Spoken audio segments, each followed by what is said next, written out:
আমরা এখানে সমাবেশটা ডেকেছিলাম, আমাদের সাথে কি করছে আমাদের ধন্যবাদ জানাই, কিন্তু আজকের জন্য আমরা সমাবেশটা এখানে স্থগিত করলাম। বিকাল 3টায়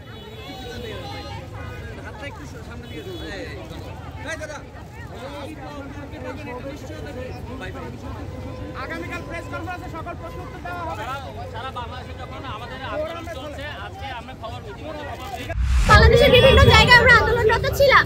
সিলেটে আমাদের শিক্ষার্থী প্রতিনিধিকে তুলে নিয়ে যাওয়া হয়েছে এবং চট্টগ্রামে হচ্ছে আমাদের আন্দোলনরত শিক্ষার্থীদের উপর এবং সাধারণ মানুষের উপর বোমা হামলা সহ বিভিন্ন ধরনের আটক হতাহতের ঘটনা ঘটেছে, যার পরিপ্রেক্ষিতে আজকে ঢাকায় বিভিন্ন জায়গায় যে সকল জায়গা থেকে আমাদের শিক্ষার্থী প্রতিনিধি এবং সাধারণ মানুষের আসার কথা ছিল তাদের মধ্যে একটা আতঙ্কের সৃষ্টি হয়েছে, যেটা আমাদের কখনোই কাম্য নয়। এবং সেই কারণে আমরা প্রশাসন এবং আইনশৃঙ্খলা বাহিনীর দৃষ্টি আকর্ষণ করে সরকারকে দৃষ্টি আকর্ষণ করে বলছি যে এভাবে আমাদেরকে হামলার শিকার করে আমাদেরকে রাজপথে নামতে বাধ্য করেছে।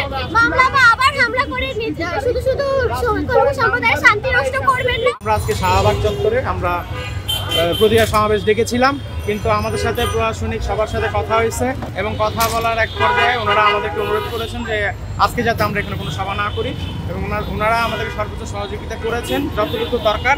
এবং আমরা ওনাদের সাথে একমত হয়েছি বিভিন্ন বিষয়ে, চিন্ময় প্রভুর মুক্তির ব্যাপারে যা যা আমরা প্রস্তাব রাখছি ওনারা এগুলো ভেবেচিন্তে দেখবেন, সরকারের সাথে আলোচনা হয়েছে।